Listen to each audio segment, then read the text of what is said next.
नमस्कार, दी बलराम सैनी शो में आपका स्वागत है।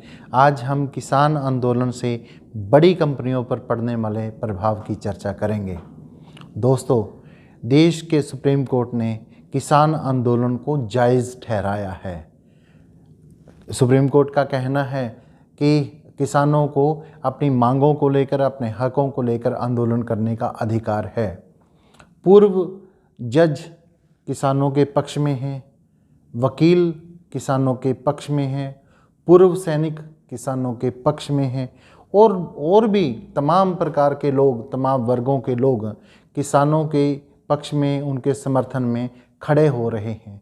इसके बावजूद सरकार है कि अपनी बातों से टस से मस नहीं हो रही है। किसान अपनी मांगों पर अड़े हैं, तीनों कृषि कानूनों को वापस लेने पर अड़े हैं और सरकार इन कानूनों को रद्द करने के लिए बिल्कुल भी तैयार नहीं है। इसी सिलसिले में किसानों ने क्रमिक भूख हड़ताल शुरू कर दी है। लेकिन इसका असर किस पर पड़ रहा है? निश्चित तौर पर देश की अर्थव्यवस्था पर इसका असर पड़ रहा है। हर रोज़ बहुत सारा नुकसान देश का हो रहा है।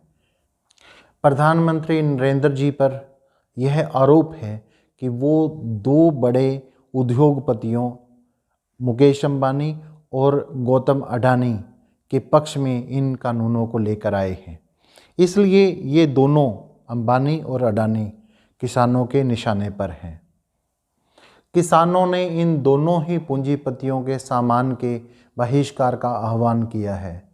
जियो के टावर हटाए जा रहे हैं, जियो के कनेक्शन पोर्ट करवाए जा रहे हैं, अडानी के फॉर्चून उत्पादों का बहिष्कार किया जा रहा है।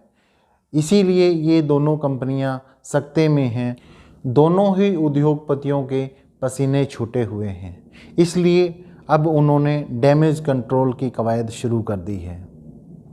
अपनी कंपनियों को हो रहे नुकसान के मद्देनज़र वह विभिन्न स्थानों पर अपनी गुहार लगा रहे हैं।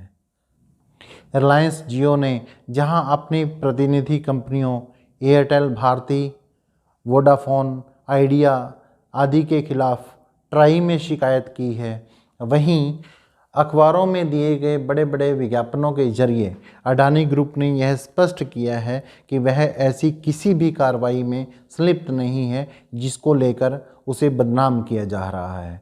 उसका कहना है कि वह भारतीय खाद्य निगम यानी फूड कॉरपोरेशन ऑफ इंडिया के लिए गोदाम भंडारण खाद्यान्न के लिए जो संरक्षण उस प्रणाली में तो शामिल है, लेकिन वह किसी किसान से सीधे तौर पर अनाज खरीदने, कॉन्ट्रैक्ट फार्मिंग में, जमाखोरी में या फिर किसानों की ज़मीन हड़पने में उसका कोई विश्वास नहीं है। हालांकि अडानी ग्रुप ने इस प्रकार से किसानों को समझाने का प्रयास किया है, लेकिन जहां जहां अडानी ग्रुप पहले से सक्रिय है उन स्थानों पर किसानों का आरोप है कि उनकी ज़मीन को जबरन अधिग्रहण किया गया है। तो इस प्रकार से एक तरफ दावे हैं, एक तरफ प्रति दावे हैं। तो ऐसे में सच्चाई क्या है, ये तो आने वाला वक्त ही बताएगा कि अडानी और अंबानी ग्रुप इस पूरी कवायद में कितने संलिप्त हैं। लेकिन फ़िलहाल जिस प्रकार से किसानों के आंदोलन में ये बातें बार बार उछल रही हैं और सरकार इन तीनों कृषि कानूनों पर अडिग दिखाई देती है, उससे ये ज़रूर लगता है कि दाल में कहीं ना कहीं काला ज़रूर है। जय हिंद।